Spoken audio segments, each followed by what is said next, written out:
for taking all the pains to organize such meetings. और प्रभु कलवा assembly को भी आशीष दे, क्योंकि उन्होंने बहुत कष्ट उठा के इस रीति से सभा का आयोजन किया है। And now we will start our study from the book of Daniel. अभी हम दानियल की किताब से अपने अध्ययन को शुरुआत करेंगे। Till last week, we were concentrating on the historical part of the book. Last सप्ताह तक हम इस किताब का जो ऐतिहासिक भाग है उसका अध्ययन कर रहे थे। And if you remember, in the introduction itself, I have made it very clear that this book is divided into two parts. और जैसा मैंने इसकी प्रस्तावना दी है, तभी मैंने आपको ये बताया था कि ये जो किताब है दो भागों में विभाजित की गई है। Historical part comprising 1 to 6 chapters. और जो ऐतिहासिक भाग है वो 1 से लेके 6 अध्याय तक है। And prophetical part comprising 7 to 12 chapters. और भविष्यात्मक जो यहाँ पे लिखावट है वो 7 से 12 अध्याय तक है। These chapters are not organized chronologically. और एक के बाद एक इस हिसाब से इन अध्यायों को नहीं लिखा गया। They are separated based on the facts the incident contains. और ये जो है, जो घटनाएं हुई है और जो सत्य घटनाएं वहां पे हो गए, उसके हिसाब से इनको लिखा गया है। Last week we studied that Daniel was into the Second World Empire, that is to say, last week में हमने पढ़ा था दानियल जो दूसरा दुनिया का महाराज है उसके साम्राज्य में था। Now when we open chapter 7, और जब हम 7वां अध्याय को खोलते हैं, the very first verse says, सबसे पहला वचन को हम पढ़ते हैं। in the first year of Belshazzar, king of Babylon, Daniel had a dream and visions of his head upon his bed. Babylon के राजा बेलशस्सर के पहले वर्ष में दानियल ने पलंग पर स्वप्न और दर्शन देखे, तब उसने वह स्वप्न लिखा और बातों का सारांश भी वर्णन किया। We have studied that in chapter 5, Belshazzar was ruling instead of his father.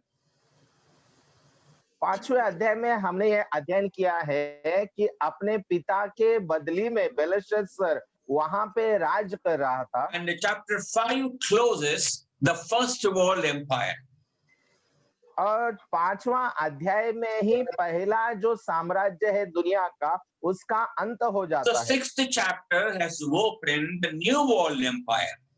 और 6वें अध्याय में जब आते हैं तो दूसरा जो दुनिया का साम्राज्य है उसके बारे में वहां पे लिखा हुआ है। But now chapter 7 takes us back to the Babylonian empire. लेकिन 7वें अध्याय में आने के बाद हम देखते हैं वापिस ये अध्याय हमें बेबीलोन के साम्राज्य की ओर लेके जाता है। During the days of Belshazzar. Belshazzar के वक्त के ओर। So it gives us a clue that Daniel had the dreams of this chapter much before 5 and 6 chapters. इसका मतलब ये है कि दानियल को जो यहाँ पे सपने आए थे वो 5वां और 6वां अध्याय के पहला ये भाग हो चुका है। And because this chapter deals with prophetical issues, it has been kept in the prophetical part. क्योंकि ये अध्याय जो है इसमें भविष्यवाणी के संबंध में चीजें लिखी हुई है, इसलिए इस अध्याय को यहाँ पे 7वें अध्याय में लिखा गया है। And that we have to keep in our mind.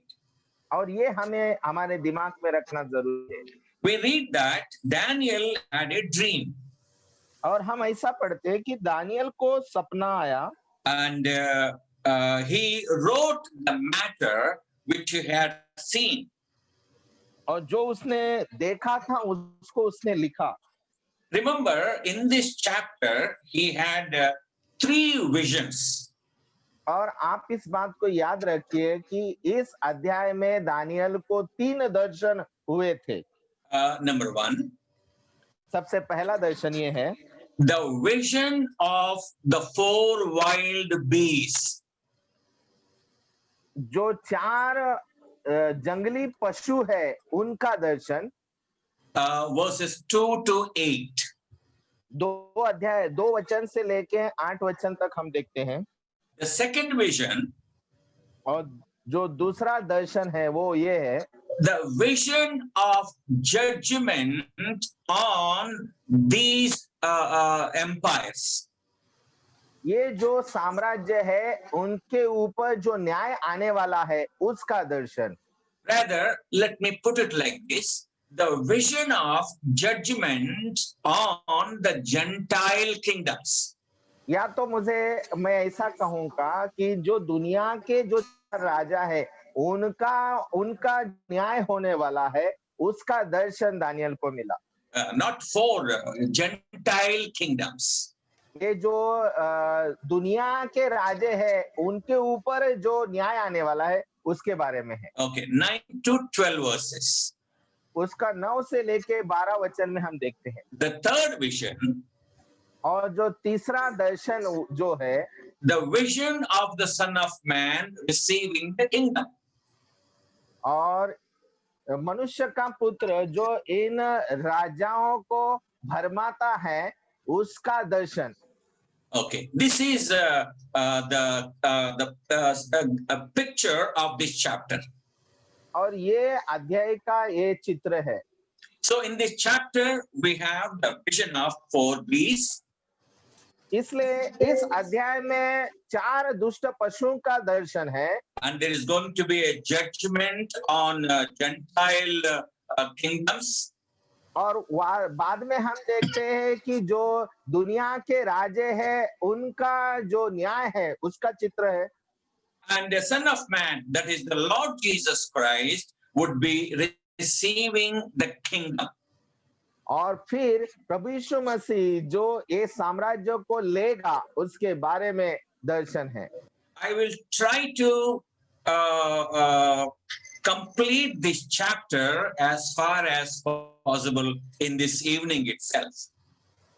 आज के संध्या के समय में ही ये पूरा अध्याय को मैं अध्ययन करके खत्म करूं इसकी मैं कोशिश करूंगा। And let us see how the Holy Spirit will help us.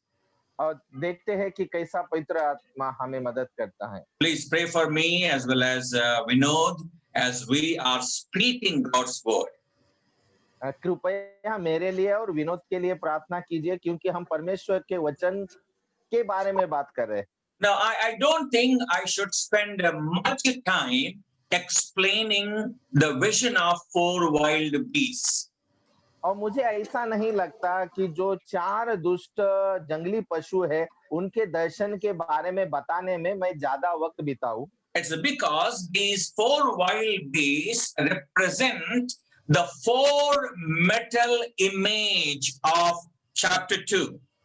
क्योंकि ये जो 4 जंगली पशु जो है जो हमने पहले जो मूर्त देखी थी धातु की वो 4 साम्राज्य को दिखाते हैं। So we have four wild beasts here. यहाँ पे 4 जंगली पशु यहाँ पे देखते हैं। In verse 4 we have a lion. और चौथा वचन में हम शेर को देखते हैं which represents the image, that golden head of Nebuchadnezzar's image. और ये जो शेर है ये नबूखदनेस्सर की प्रतिमा को जो सोने की है उसको दिखाता है। Okay, here is the picture to recollect what we had seen last time. और यहाँ पे एक चित्र है जो हमने पहले अध्ययन में सीखा है उसके You बारे में हमें remember बताता है। last time we had seen the image of this kind. और आप सभी को पता होगा कि ये जो प्रतिमा है इसके बारे में हमने सीखा था। Now see the wild beasts, the picture of wild beasts also. और अभी जो जंगली पशु है इनके बारे में भी इनका चित्र भी आप देख लीजिए। Here we see Daniel sleeping and receiving a vision. यहाँ पे हम देखते हैं कि दानियल सो रहा है और सपने में दर्शन को देख रहा है And God gave a vision to him. और परमेश्वर ने उसको ये दर्शन दिया। As I made it very clear in the beginning itself, we do not have any dreams and visions to interpret and apply to our lives during these days. अभी के जमाने में जैसे मैंने पहले ही आपको बताया है कि कोई भी सपना और दर्शन नहीं होता, नहीं हमें आता जिसको हम हमारे लिए उपयोग में लाए या हमारे बारे में कुछ बताता है। We know this verse very well, Hebrews chapter 1 verse 1. God in sundry times dealt with the people in diverse manners. और इब्रानियों की पत्री पहला अध्याय पहला वचन में हम क्लियरली लिखा हुआ पाते हैं कि परमेश्वर ने अलग अलग समय में अपने भविष्यवक्ताओं के द्वारा बातें की है। But these days he is speaking through his son, that is the word of God. और इस जमाने में परमेश्वर अपने लोगों के साथ अपने वचन के द्वारा मतलब प्रभु यीशु मसीह के द्वारा बात कर रहा है। Kindly turn to Job chapter 33. योग की किताब उसका 33वां अध्याय में आप आ जाइए, Verse 15. उसका 15 वचन। योग की किताब 33 उसका 15 वचन। We read like this. हम ऐसा पढ़ते हैं। Now verse 14 says, God speaketh. 14 वचन ऐसा कहता है, परमेश्वर ने कहा।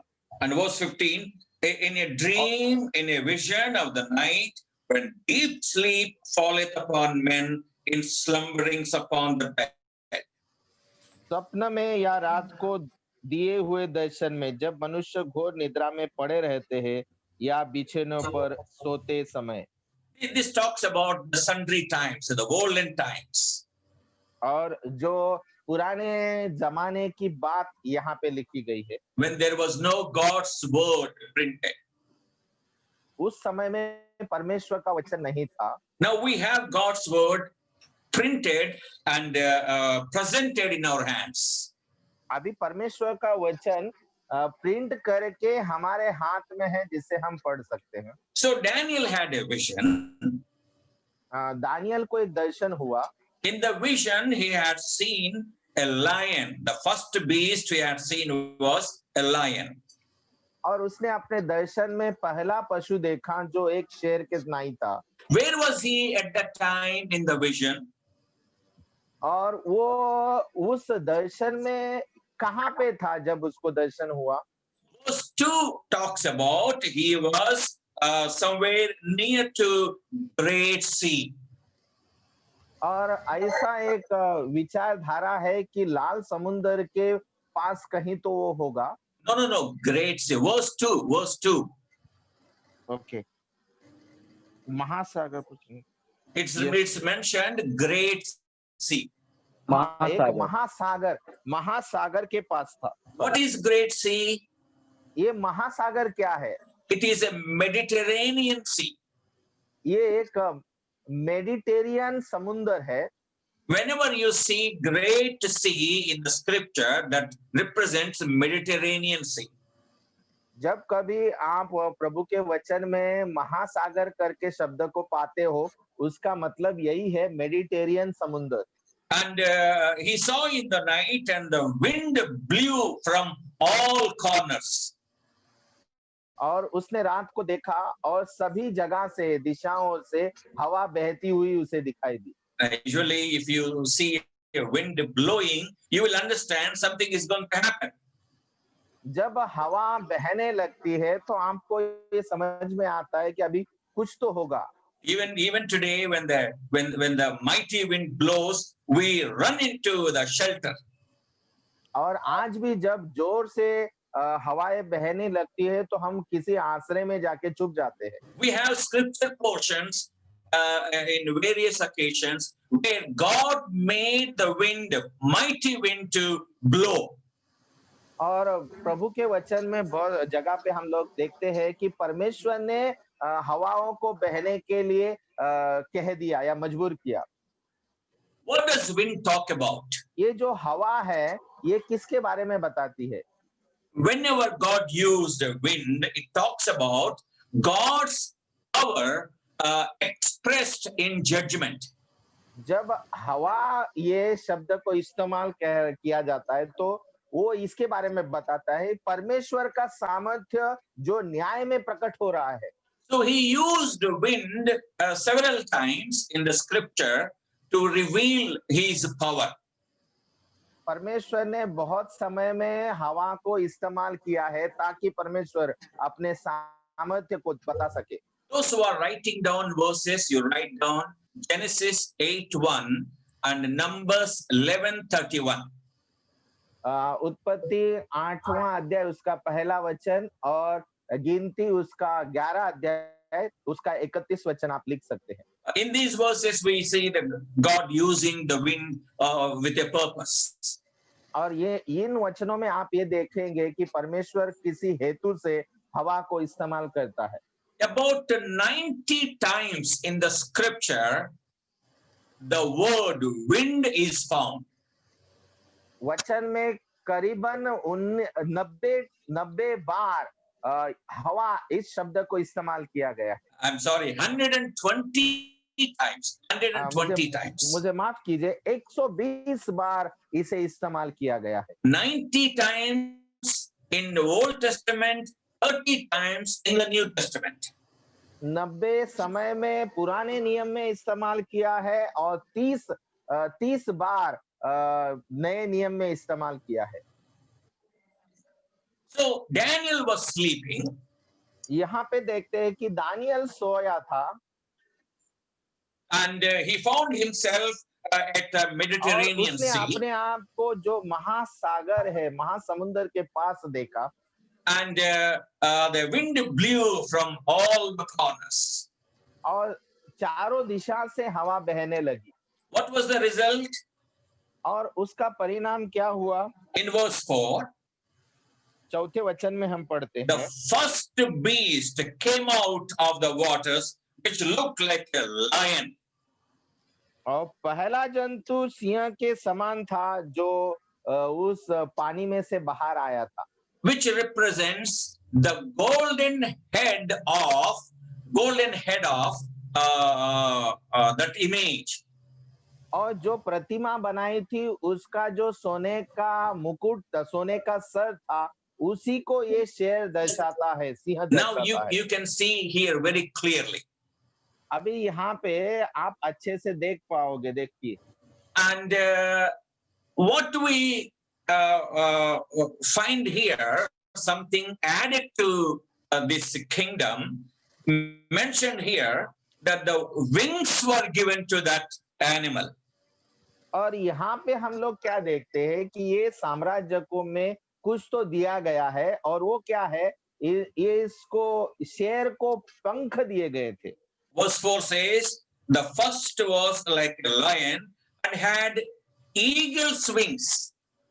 और चौथे वचन में ऐसा लिखा है, पहला जंतु सिंह के समान था और उसके पंख उकाब के से थे। In the image, we had only a head, golden head. और हम प्रतिमा में केवल सोने का सर देखते हैं। Here the wings are mentioned. लेकिन यहाँ पे हम उसके पंखों को भी देखते हैं। Why the wings are mentioned here? यहाँ पे पंखों को क्यों लिखा गया है? Wing talks about swiftness. Swiftness. Hello. Swiftness, speed. हाँ, ये जो पंख Speed. है, ये हाँ पंख जो है वो स्पीड, वेग को दिखाती है। So we read in Jeremiah chapter 4 verse 7. यिर्मया उसका चौथा अध्याय का 7 वचन में हम पढ़ते हैं। I think we need to look into these verses. मुझे ऐसा लगता है कि हम उन वचनों को पढ़ना चाहिए। Chapter 4 verse 7. यिर्मया की किताब उसका चौथा अध्याय का 7वां वचन। It says the lion is coming up. वहां पे ऐसा लिखा है, एक शेर बाहर आ रहा है। Now come to 48, same book.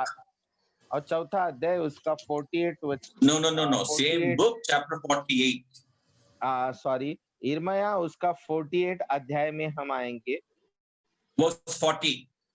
उसका 48 का 40। For thus said the Lord, behold, he shall fly as an eagle and shall spread his wings over Moab. देखो वह उकाब सा उड़ेगा और मोआब के ऊपर अपने पंख फैलाएगा। It is talking about Nebuchadnezzar. अभी ये नबूखदनेस्सर के बारे में लिखा हुआ है। Here is a lion which represents Babylon having wings. यहाँ पे एक शेर को बताया गया है जो बाबिलोन साम्राज्य को दर्शाता है, जिसके पास पंख भी है And wings of an eagle. और उसके जो पंख है वो उकाब की नाई है। Now, truly speaking, Babylonians used lion as well as eagle as their emblems. और अगर बताया जाए तो जो बाबिलियन जो लोग है वो शेर को और उकाब को एक याद करने की चीज करके इस्तेमाल करते थे। Like emblems we have in our country, our national emblem is there, and few other emblems. They used both as their national emblems. जैसे हम बहुत सारे जो याद करने की चीज है जिनको हम बना के भारत देश में लगाते हैं, वैसे बाबिलोन में इन दोनों को इस्तेमाल किया जाता था। Come back to Daniel 7. Daniel की किताब उसका 7वां अध्याय में आप आएंगे तो What is the next line talks about verse 4? चौथा अध्याय की जो आगे वाली लाइन है वो क्या बताती है? I beheld till the wings thereof were plucked. और वहां ऐसे लिखते हैं, मेरे देखते देखते उसके पंखों पर नोचे गए And it was lifted up from the earth और भूमि पर से उठाकर and made stand upon the feet as a man. और मनुष्य के समान पांवों के बल खड़ा किया गया And a man's heart was given to it. और उसको मनुष्य का हृदय दिया गया। Now, try to recollect what we have studied in Daniel chapter 4. अभी दानियल की किताब उसका चौथा अध्याय में हमने जो सीखा था उसको याद कीजिए। In that chapter, you remember a tree was represented to Nebuchadnezzar. और उसमें हमने देखा था नबूखदनेस्सर को दर्शाने के लिए एक झाड़ को बताया गया था। A huge tree, एक बड़ा वृक्ष बताया गया था, which was sentenced to cut down. और जिसके बारे में ऐसा नियम निकला कि इसको काटा जाए Because of his pride, क्योंकि उसके अंदर घमंड आया था and he began to behave like an animal, और वो एक प्राणी के समान बर्ताव करने लगा and he was driven to the wilderness और उसको जंगल में निकाल दिया गया until he realizes that there is a God in heaven who intervenes in the human governments. जब तक ये व्यक्ति समझ नहीं गया कि स्वर्ग में एक परमेश्वर है जो मनुष्यों में ध्यान लगाता है। So that's what has Daniel seen. और यही दानियल ने यहाँ पे देखा।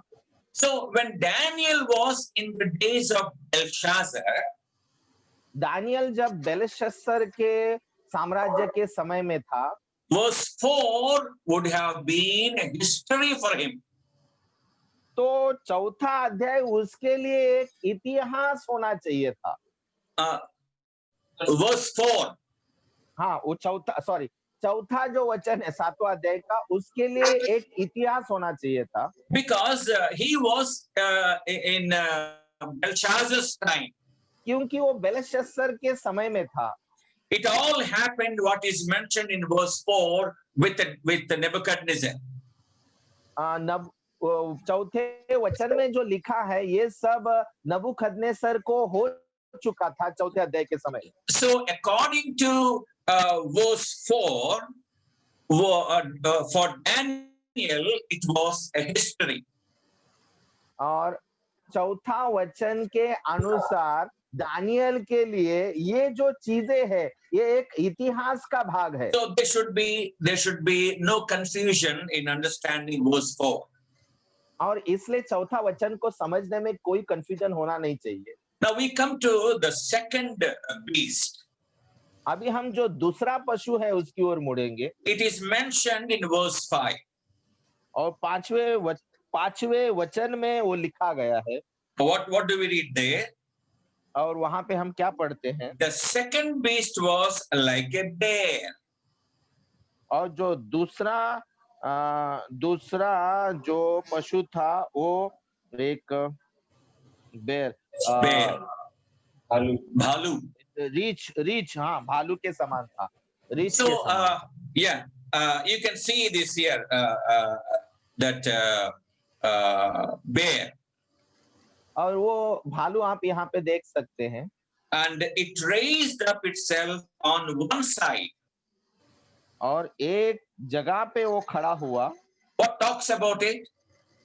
और ये क्या बताता है अपने दोनों पैरों? It talks about that, as you remember, we had seen the image, the second world empire, the metal, silver metal has breast and two arms. यहाँ पे हम देखते हैं कि जो मूरत दिखाई गई थी उसमें जो गर्दन के नीचे का भाग, छाती का भाग है, वहां पे दो हाथ भी दिखाए गए हैं। And silver arms talk about two kingdoms, that is a coalition government, Medes and Persians. और जो चांदी के जो दोनों हाथ है वो दो साम्राज्य को दिखाते हैं, मेदी साम्राज्य और मेदी पारसी साम्राज्य। Come back to that image. अभी वापिस ये जो भालू की जो छाया है उसके चित्र के पास आइए। It is standing on one side. दो पैरों के ऊपर खड़ा हुआ ये भालू हमें दिखाई देता है। That talks about one of the coalition governments, that is Persian government. It was stronger than Medes. और ये इसका मतलब ये है कि जो पारसी साम्राज्य था वो मेदी साम्राज्य से अधिक सामर्थ्यशाली था। And it has got three ribs in its mouth. और उसके मुंह में तीन हड्डियां थी, बरगड़ी थी। What does it mean? इसका मतलब क्या है? When Medo-Persians came to power, जब मेदी पारसी साम्राज्य शुरू हुआ, they have defeated three empires. तो उन्होंने तीन साम्राज्यों के ऊपर विजय प्राप्त की। लिदिया का साम्राज्य, बेबीलोन and Egypt. और Egypt. So by defeating these three empires, it has come to the power. और इन तीन साम्राज्यों के ऊपर विजय प्राप्त करके ये मेदी पारसी का साम्राज्य की शुरुआत हुई थी। What is mentioned further here in verse 5? पांचवें वचन में आगे क्या लिखा गया है? And it is said thus unto it, arise, devour much flesh. और लोग उससे कह रहे थे, उठकर बहुत मांस खा। What does it mean? इसका मतलब क्या है? The Medo-Persian kingdom had conquered more territory than Babylon. इसका मतलब है कि बाबिलोन से ज्यादा मेदी पारसी लोगों ने बहुत सारी जगह को अपने साम्राज्य के अंडर लाया था।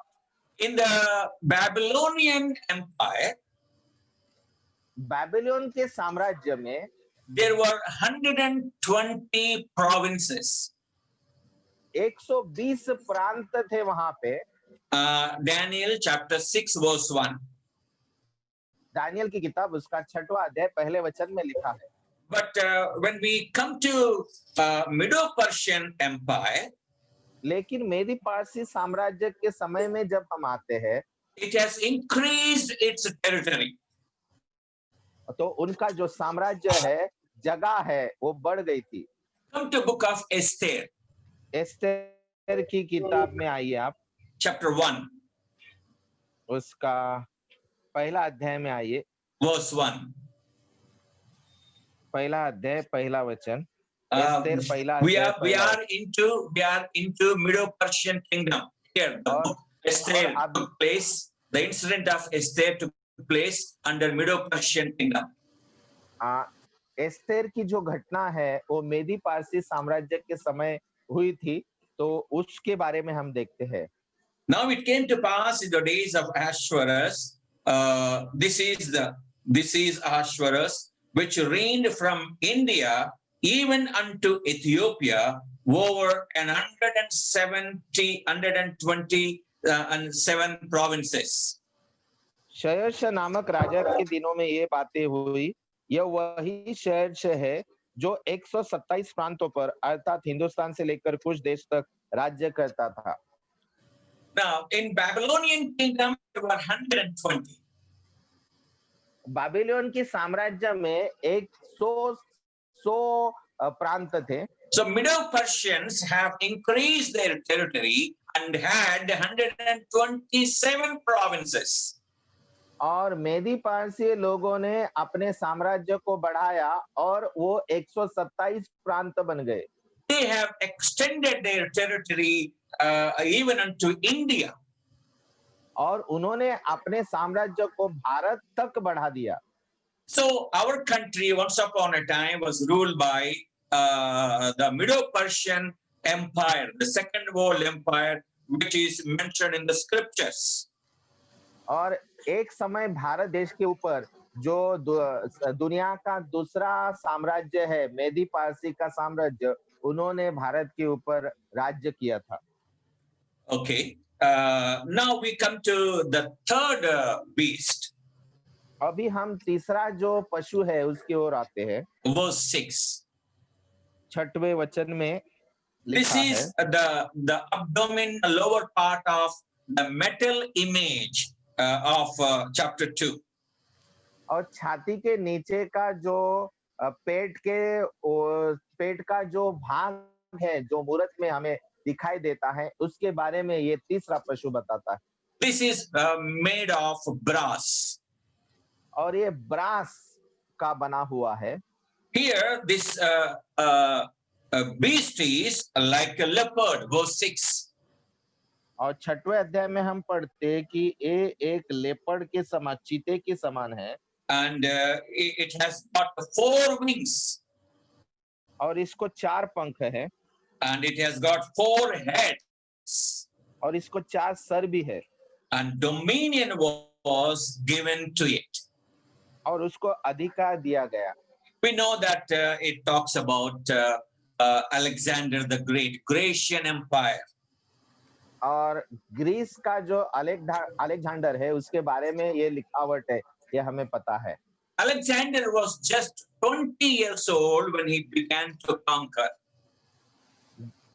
अलेक्जेंडर केवल 20 साल का था जब उसने एक के बाद एक साम्राज्य लेने को शुरुआत किया। And his wings were cut off when he was just 36. और जब 36 साल का था तभी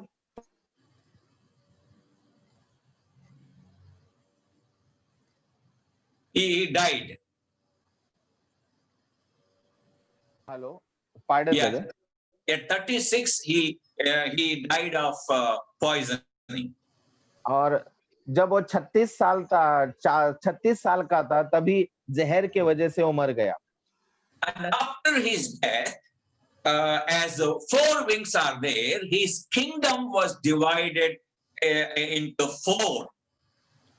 उसके मृत्यु के बाद उसके साम्राज्य को 4 अलग-अलग साम्राज्य में बांटा गया। And it has got 4 heads. इसको 4 सिर थे। These 4 heads represent 4 generals Alexander has had. तो जो अलेक्जेंडर के साथ में अलेक्जेंडर के 5 जो 4 बड़े अधिकारी थे वो ये लोग हैं।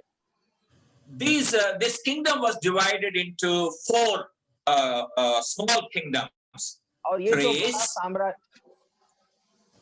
yeah, ये जो बड़ा साम्राज्य है ये 4 छोटे-छोटे साम्राज्य में बांटा गया। पहला है Greece, Thrace, Thrace, Macedonia, Macedonia, Syria, Syria and Egypt. और Egypt.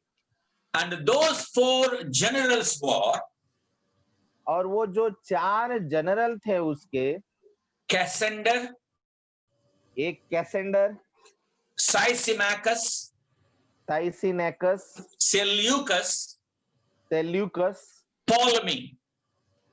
Paulomi. So these 4 generals have divided the kingdom into 4.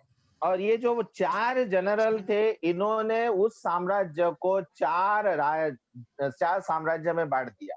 We don't read much of the first 2 kingdoms and the 2 generals.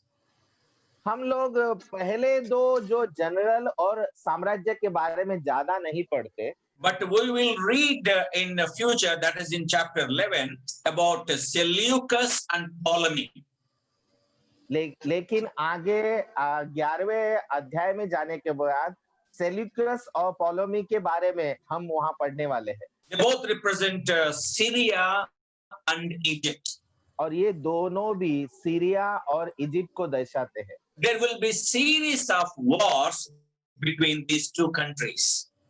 ये 2 देशों के बीच में जो होने वाली युद्ध की श्रृंखला है उसके बारे में हम देखते हैं। Okay, now we come to the 4th beast. और अभी हम चौथा जो पशु है उसकी ओर आते हैं। That is mentioned in verse 7. और 7वें वचन में उसे लिखा गया है। After this I saw in the night vision, and behold, a 4th beast, dreadful and terrible and strong exceedingly. फिर इसके बाद मैंने स्वप्न में दृष्टि की और देखा कि एक चौथा जंतु है जो भयंकर और डरावना और बहुत सामर्थी है। It is not named. ये एक सीधा नहीं है। The name is not given to this beast. ये जो पशु है इसको नाम नहीं दिए गए। It is not a normal beast which we find in the animal world. और ये जो पशु है ये हमारे आसपास के प्राणी जो लोग हैं उनका जैसा नहीं है। Its description is entirely different. और इसका जो वर्णन है ये पूरा अलग है। That's why Daniel did not mention what kind of beast it was. और इसलिए दानियल ने उसके बारे में लिखा नहीं कि ये किस प्रकार का पशु है। He simply said the beast was dreadful, terrible, and strong. और वो केवल इतना ही लिखता है कि वो जो चौथा जंतु या पशु था वो भयंकर और डरावना और सामर्थी था। And this beast represents the Roman Empire, the iron legs of the image. और ये जो जंतु है ये रोमन साम्राज्य को दिखाता है जो उस मूर्त में लोहा है, लोहा। But there is an extra description about this beast. लेकिन वहां पे इस साम्राज्य के इस जंतु के बारे में और कुछ लिखा गया है। It had great iron teeth. इसके जो दांत है लोहे के दांत है। Roman Empire was known for its ruthless destruction on the people. जो रोमी साम्राज्य है उनकी जो क्रूरता जो है लोगों के लिए उनके अंडर उसके बारे में वो जाना जाता है।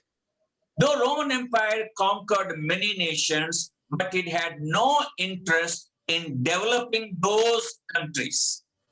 रोमी साम्राज्य ने बहुत सारे दुनिया के देशों को अपने सामर्थ्य के अंडर ले लिया, लेकिन उन देशों का विकास करना इन लोग नहीं चाहते थे। So Iron Teeth talks about its ruthless power. और जो लोहे के दांत है वो क्या दिखाते हैं कि इन लोग बहुत क्रूरता से लोगों से पेश आते थे। And it is mentioned here, it devoured and break in pieces. और आगे ऐसा लिखा है, और जो बच जाता है उसे पैरों से रोनता है, वह सब And कुछ खा stamp डालता the है, residue with the feet. Yes, yes. वह सब कुछ खा Which डालता है talks और about चूर चूर। he has suppressed all the nations under him. और इसका ये मतलब है कि उसने सारे दुनिया के राष्ट्रों को अपने पैरों तले कर दिया था। Now, very interesting thing was, और बहुत मजेदार बात ये है, it had 10 horns. उसको 10 सिंग थे। You know that horn in the Bible speaks about strength. Bible में जो सिंग है वो सामर्थ्य को दर्शाती है। Whenever there is any fight among the animals which have horns, they show forth their horns first. जब दो पशुओं में जिनको सिंग रहते हैं लड़ाई होती है तो सबसे पहले एक दूसरे को वो अपने सिंगों को दिखाते हैं। That is the description given in verse 7. और ये वर्णन 7वें वचन में लिखा गया है। Let me explain this. These 10 horns represent 10 toes of that image. और ये जो 10 सिंग जो है यहाँ के इस पशु के, वो मूरत को जो 10 पैरों की उंगलियां है उसको दिखाती है। And verse 8 says, और 8वां वचन ऐसा कहता है, I considered the horns, and behold, there came up among them another little horn. मैं उन सिंगों को ध्यान से देख रहा था तो क्या देखा कि उनके बीच एक और छोटा सा सिंग निकला। How it came up? ये कैसे निकला? He uprooted the 3 horns. ये जो निकला हुआ जो सिंग है, He removed 3 horns and he came up.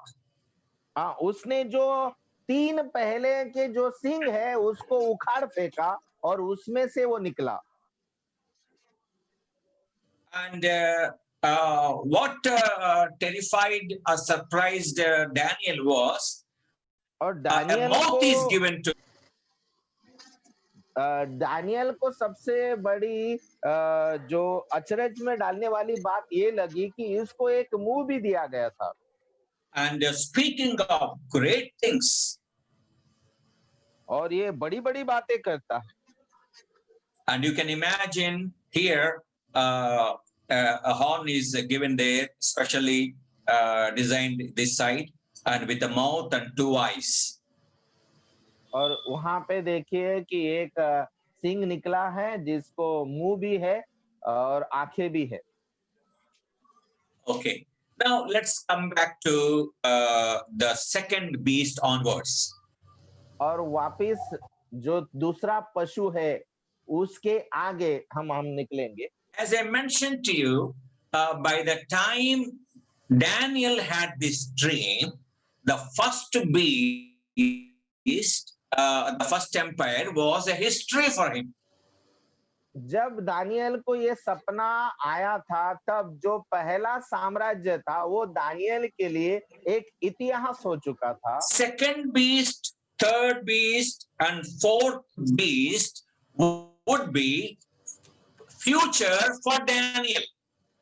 तीसरा पशु, चौथा पशु, दूसरा, तीसरा और चौथा पशु, ये दानियल के लिए आगे होने वाली घटना थी। Now, for us, all these except the 10 horns is the past. हम सभी के लिए केवल ये जो 10 सिंह है, इनके अलावा ये सारे इतिहास है। If you remember, I mentioned it very clearly during the end times, Roman government would be revived with an alliance of 10 nations. जैसे मैंने आपको कहा है कि जो अंतिम दिनों में जो रोमी साम्राज्य है, वो वापिस एक जोर पकड़ेगा और 10 लोग, 10 साम्राज्य इकट्ठा होके उसे शुरुआत करेंगे। Maybe all of European countries. शायद यूरोप के वो देश होंगे। They will have a 10-nation alliance. उनका 10 राज्यों का इकट्ठा होना, एकत्रित होना हो जाएगा।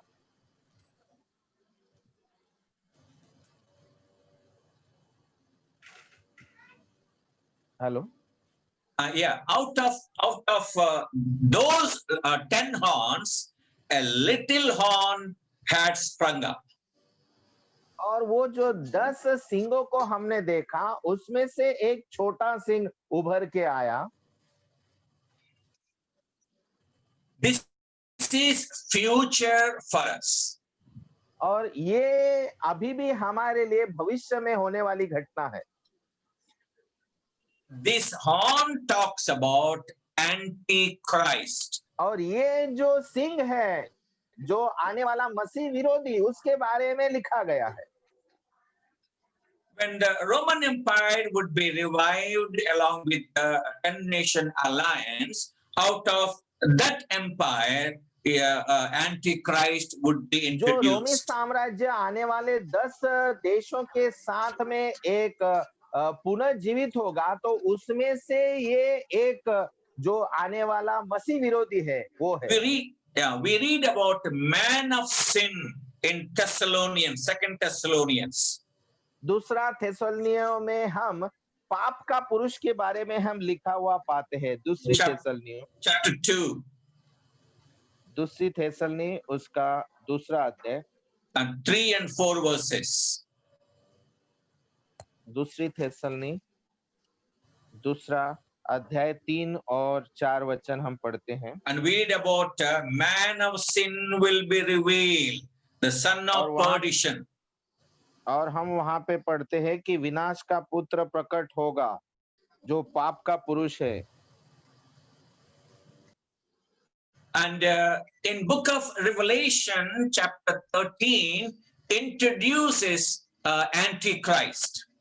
और प्रकटीकरण की किताब में 13 अध्याय में आने से हम देखते हैं कि वहां पे ये मसीह विरोधी के बारे में लिखा हुआ है। The personality and the characteristics of Antichrist are mentioned in that chapter. जो मसीह विरोधी है, उसका व्यक्तित्व और उसके गुण क्या होंगे, वो 13वां अध्याय में हम पढ़ते हैं। And he would speak great things. और वो बहुत बड़ी-बड़ी बातें करेगा। When we go to Revelation chapter 13, he will make alliance with Israel. जब हम प्रकटीकरण उसके 13 अध्याय में जाते हैं, तो हम देखते हैं कि ये मसीह विरोधी इस्राएल के साथ एकजुट होगा। And that pact, covenant, he would make it for 7 years. और उनके साथ में जो एक करार करेगा, वो करार या वाचा बांधेगा, वो 7 साल की होगी। And he will say that he would be their protector. और वो उनको ऐसा कहेगा कि मैं तुम्हारे लिए एक संरक्षण करने वाला, बचाने वाला हूँ। Israel will believe on him. और इस्राएल के लोग उसके ऊपर विश्वास करेंगे। And Israel will think that he is Messiah. और इज़राइल ऐसा सोचेंगे कि ये तो मसाया मसीही है, मसीहा है। But at the end of 3.5 years,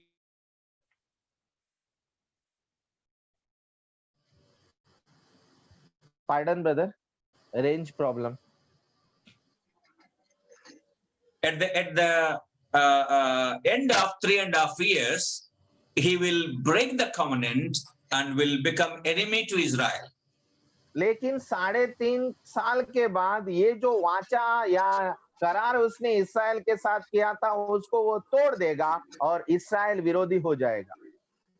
And Israel will realize that he is not Messiah, but he is our enemy. और इज़राइल को ये पता चल जाएगा कि ये हमारा मसीहा नहीं लेकिन ये तो हमारा शत्रु है। Okay, that will take place in future. और ये आने वाले दिनों में होने वाला है। But remember one thing, the church will not be here at that time. लेकिन एक बात को आप याद रखिए कि उस समय में कलीसिया यहाँ पे नहीं होगी। The church will be raptured before Antichrist is introduced. मसीह विरोधी इस दुनिया में आने के पहले कलीसिया को उठा लिया जाएगा। We will be with the Lord. हम प्रभु के साथ होंगे। And what all Antichrist will do with the people, we will not be part of it.